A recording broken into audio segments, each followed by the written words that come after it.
Hello students, welcome to our channel science gamma. এখন তোমাদের সিন্ধি রামকৃষ্ণ সংঘ বিদ্যা মন্দির অর্থাৎ পর্ষদ টেস্ট পেপারের পেজ নাম্বার 258। এখানে তোমাদের ভৌত বিজ্ঞানের যে পেজটা দেওয়া হয়েছে এই পেজটার তোমাদের গাণিতিক সমস্যাগুলোর সমাধান দেব। ঠিক আছে, তো প্রথম গাণিতিক সমস্যা কত আছে দেখো, একের দাগে 3টা। জাস্ট সিম্পল জিনিস একটা, মিথেন গ্যাসের বাষ্প ঘনত্ব কত? মিথেনে তো আমরা আণবিক ভর জানি, কার্বনের 12 আর CH4 হাইড্রোজেনের 4, 12 4 16। তো বাষ্প ঘনত্ব কত হবে তার অর্ধেক, তো 16/2 করলে 8 পাবো অ্যান্সার। আশা করি বুঝতে পেরেছো, সেটা তোমাদের করিয়ে দেখিয়েও দিয়েছি। ঠিক আছে, 8 কেন হচ্ছে এমনি মুখে মুখে সবাই পারবে, যেহেতু গাণিতিক সমস্যার সমাধানগুলো দিচ্ছি তো এটা একটা গণিত, তাই এর অ্যান্সারটা দিলাম। তো চলো এরপরে আছে 2 দাগের 3 একটা গণিত আছে, just short question. 30 degree centigrade ও 300 কেলভিনের মধ্যে কোনটি উষ্ণতর? তো দেখো 30 ডিগ্রি সেন্টিগ্রেড মানে কত, 30 প্লাস 273 যোগ করলে 303 কেলভিন, তার মানে 30 ডিগ্রিটা বেশি হবে, 300 থেকে 303 বেশি। তো সেটা দেখো 30 ডিগ্রি করলে আমরা পাচ্ছি দেখো 303 কেলভিন, দেখতে পেয়েছো 303 কেলভিন, তার মানে 30 ডিগ্রি সেন্টিগ্রেডটা উষ্ণতর। ঠিক আছে, এরপর চলে আসো 2 দাগের 9টা। তো 2 দাগের 9টা অ্যাকচুয়ালি অঙ্কই নয়, প্রথমে ভাবছিলাম অঙ্ক দিয়েছে 3টাকে শ্রেণী সমবায় যোগ করলে তুল্য রোধ কত, তারপর দেখছি না সেটা বলেনি যে প্রভাবমাত্রা কত হবে।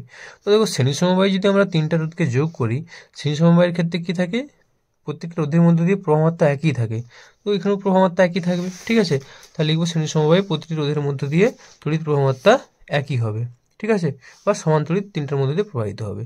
তো চলো এরপর বিভাগ গ, এখানে কোনো অঙ্ক নেই, একবার চলে আসো বিভাগ গ। তো বিভাগ গয়ে 3 দাগের 2টা কি বলছে, প্রমাণ চাপ ও উষ্ণতায় একটি গ্যাসের আয়তন 1 লিটার, চাপ স্থির রেখে গ্যাসটিকে উত্তপ্ত করলে কোন উষ্ণতায় গ্যাসটির আয়তন 3 লিটার হবে? তো অ্যান্সারটা দেখে নাও। তাহলে লিখবে প্রদত্ত V1 সমান 1 লিটার, T1 সমান 0 ডিগ্রি সেন্টিগ্রেড সমান 273 কেলভিন। কারণ কোশ্চেনে দেওয়া হয়েছিল যে প্রমাণ চাপ ও উষ্ণতায়, প্রমাণ চাপ ও উষ্ণতায়, প্রমাণ উষ্ণতার মান কত, 0 ডিগ্রি সেন্টিগ্রেড মানে 273 কেলভিন, তাহলে V2 সমান 3 লিটার। তাহলে T2 সমান কত আমরা জানি, V1/T1, চাপ স্থির রেখে বলেছে মানে চার্লসের সূত্র হবে, তাহলে V1/T1 সমান V2/T2। এখান থেকে T2 পাচ্ছি কত, T2 সমান কোনাকুনি গুণ V2T1 ডিভাইডেড বাই V1।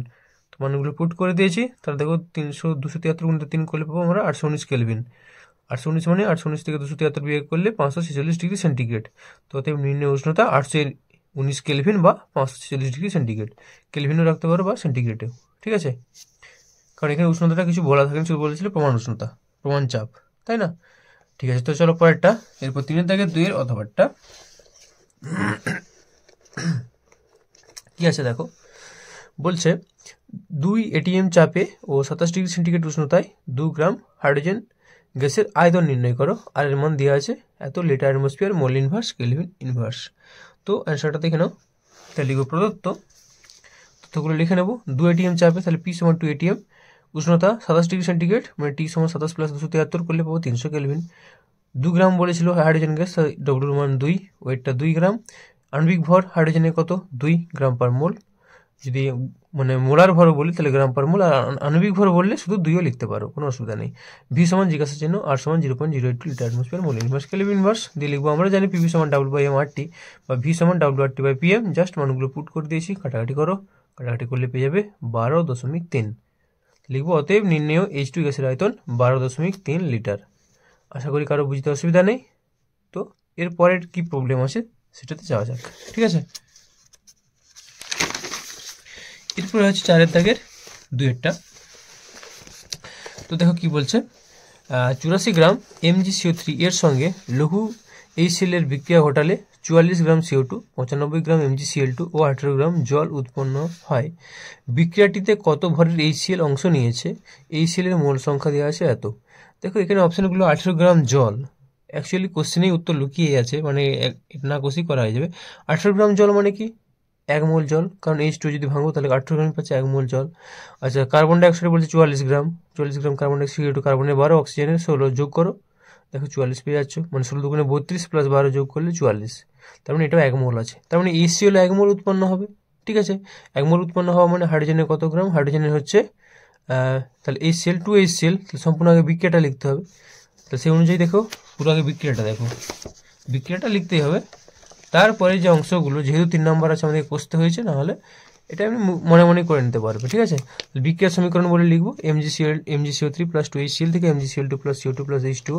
তাহলে এখানে HClটা বের করে নিয়েছি, দেখো হাইড্রোজেনের কত 1 আর ক্লোরিনের হচ্ছে 35.5, অর্থাৎ 2 মোলের জন্য 2 গুণিত 35.5 প্লাস এটা 1 করলে পাচ্ছি 36.5, তার মানে 73 পাচ্ছি, 73 গ্রাম। 73 গ্রাম মানে 2 মোল, ঠিক আছে। তাহলে এখানে যদি এটা 73 পায়, এটা পাচ্ছি 44, তাই 73টাই তো অ্যান্সার। এটা জানতে চাইছে কত হবে। এবার এই 73টাই যে অ্যান্সার, অর্থাৎ 2 গুণিত 36.5, সেটা তো আমরা ডিরেক্টলি লিখতে পারবো না, যেহেতু 3 নাম্বার আছে। হ্যাঁ, অঙ্কে দেখে বোঝাচ্ছে এটা অ্যান্সার। তো লিখে নেবো যে আমরা জানি বিক্রিয়ক পদার্থের মোট ভর সমান বিক্রিয়জাত পদার্থের মোট ভর। তাহলে অতএব MgCO3 এর ভর, বিক্রিয়ক পদার্থ কোনগুলো বাম দিকে আছে কত MgCO3 আর 2HCl, তাদের মোট ভর বের করছি, সমান এই তিনটার মোট ভর, অর্থাৎ ডান দিকে যে বিক্রিয়জাত পদার্থ আছে MgCl2 CO2 H2O, তাদের মোট ভর লিখেছি এই ভাষা দিয়ে। তাহলে অতএব HCl এর মোট ভর সমান কত, এই ডান দিকে যতগুলো আছে সেটা মাইনাস MgCO3। তো ডান দিকের এই তিনটার দেখো ভরগুলো কোশ্চেন অনুযায়ী আমি বসিয়ে দিয়েছি, মাইনাস MgCO3 কত 84, কোশ্চেন অনুযায়ী বসিয়ে দিয়েছি, এটা করলে পাচ্ছি 73 গ্রাম। তো এটাই অ্যান্সার। তাহলে HCl এর ভর হবে 73 গ্রাম। আর এখানেও দেখো পাচ্ছিলাম আমরা 2 গুণিত 36.5 মানে 73, ঠিক আছে। এটাও 73, এটাও 73 ছিল, ওকে। তার মানে 73 গ্রাম মানে কত মোল ছিল, 2 মোল, সেটা পরের কোশ্চেন জানতে চেয়েছিল। তাহলে একটা অ্যান্সার পেয়ে গেলাম আমরা 73 গ্রাম। তাহলে অতএব বিক্রিয়াটিতে 73 গ্রাম HCl অংশ নিয়েছে। আবার 2 গুণিত 36.5 সমান 73 গ্রাম HCl, অর্থাৎ গুণটা তখন করে নিই, এই যে গুণটা বাকি রেখেছিলাম বলে এখানে করেছিলাম, 73 মানে 2 মোল উৎপন্ন হয়েছে HCl। তো এইটাই ছিল অঙ্ক, সিম্পল অঙ্ক। আশা করি বুঝতে পেরেছো, আর একবার দেখিয়ে দিচ্ছি, এভাবে করে নিও।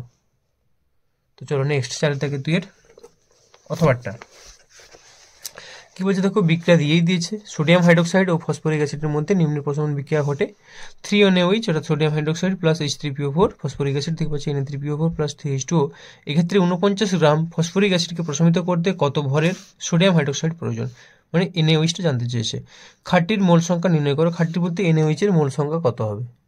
তো অ্যান্সারটা দেখে নাও, এটা সহজ অঙ্ক। তাহলে আগে বিক্রিয়া দিয়েই দিয়েছে, তাহলে লিখতে হবে আমাদের বিক্রিয়ার সমীকরণ বলে এটা লিখবে। NaOH টা বের করি, তাহলে 3 ইন্টু সোডিয়ামের 23, অক্সিজেনের 16, হাইড্রোজেনের 1, তার মানে টোটালটা পেয়ে যাচ্ছে আমরা দেখো 40 গুণিত 3 করলে 120 গ্রাম। একই রকম H3PO4টাও, ফসফরাসের 31, অক্সিজেনের 16 গুণিত 4 16 64 আর হাইড্রোজেনের 3, সব মিলে 98 গ্রাম পাচ্ছি। ওই কি নিয়মে লিখবো, 98 গ্রাম H3PO4 কে প্রশমিত করতে NaOH প্রয়োজন কত গ্রাম, 120 গ্রাম। একে কত 49 গ্রামে কত, কোশ্চেনে 49 ছিল, 49-এ কত হবে 120 ডিভাইডেড বাই 98 গুণিত 49। তো সেটা করলে দেখো 49 দুগুণে 98 আর 2 60 120, তার মানে 60 গ্রাম। 60 গ্রাম পেয়ে গেলাম। তাহলে অতএব, আচ্ছা 60 গ্রাম তাহলে একটা অ্যান্সার হয়ে গেল, অতএব দিয়ে লিখতে পারো বা পরে একবারে দুটো অ্যান্সারও করতে পারো। তাহলে আবার 120 গ্রাম, দেখো 120 গ্রাম NaOH মানে কত গ্রাম হচ্ছে, কত মোল হচ্ছে, 3 মোল। NaOH এর খাটটার মোল সংখ্যা জানতে চেয়েছে। 120 গ্রাম মানে দেখতে পাচ্ছ 3 মোল, তাহলে আমাদের বেরিয়েছে কত 60 গ্রাম। তাহলে 60 গ্রাম মানে কত মোল বের করতে হবে, তাহলে লিখবো অতএব আবার 120 গ্রাম NaOH সমান 3 মোল NaOH। 60 গ্রাম NaOH সমান তাহলে 3/120 গুণিত 60 সমান 1.5 মোল NaOH, ঠিক আছে। তাহলে অতএব নির্ণেয় সোডিয়াম হাইড্রোক্সাইডের পরিমাণ 60 গ্রাম এবং খাঁটির মোল সংখ্যা হবে 1.5। এটাই উত্তর। আশা করি কারো বুঝতে অসুবিধা নেই, ঠিক আছে। তো চলো এরপর আরেকটা অঙ্ক আছে, তাহলে ভিডিওটা কমপ্লিট হয়ে যাবে। 4 থেকে 7 কি বলছে দেখো, একটি গৃহস্থ বাড়িতে 40 ওয়াটের দুটি টিউব দৈনিক 5 ঘন্টা করে এবং 80 ওয়াটের দুটি ফ্যান দৈনিক 10 ঘন্টা করে চলে।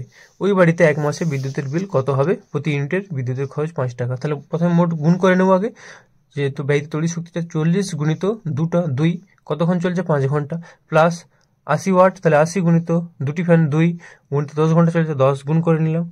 মোট কদিন, এক মাসে, তাহলে আবার হোল পুরোটার সাথে আবার 30 গুণ করবো, এক মাস, ঠিক আছে। দিনে যদি 5 ঘন্টা, এত ঘন্টা, 10 ঘন্টা করে চলে, তাহলে 30 দিনে কত হবে, 30 গুণ হবে। তো সেই জন্য দেখো অঙ্কটা এইভাবে করে নেবে। তাহলে এক মাস সমান 30 দিনে ব্যয়িত তড়িৎ শক্তি সমান 40 গুণিত 2 গুণিত 5 প্লাস 80 গুণিত 2 গুণিত 10, 30 দিনের জন্য টোটালটা 30 গুণ করে দিলাম। তাহলে পেয়েছি দেখো, এটা গুণ করলে দেখো 2 5 10 আর 40, তার মানে 400, এটা পাচ্ছি 1600 গুণিত 30 মানে 60,000 ওয়াট আওয়ার। তো 60,000 থেকে তাহলে 1000 দিয়ে ভাগ করে দিলে পেয়ে যাবো 60 কিলোওয়াট আওয়ার, তার মানে 60 বিওটি ইউনিট। তাহলে অতএব প্রতি ইউনিটের বিদ্যুতের খরচ হবে 5 টাকা হলে ওই বাড়িতে এক মাসে বিদ্যুতের বিল হবে 60 গুণিত 5 মানে 300 টাকা। তো এটাই হচ্ছে অ্যান্সার। আশা করি ভিডিওটা বুঝতে পেরেছো আর এই প্রবলেমটা বুঝতে পেরেছো। ভিডিওটি ভালো লাগলে ভিডিওটিকে অবশ্যই লাইক করো, চ্যানেল নতুন হয়ে থাকলে এই ধরনের ভিডিওগুলি পাওয়ার জন্য চ্যানেলটিকে অবশ্যই সাবস্ক্রাইব করো। তোমাদের পরীক্ষা খুব ভালো হোক। ওকে, বাই।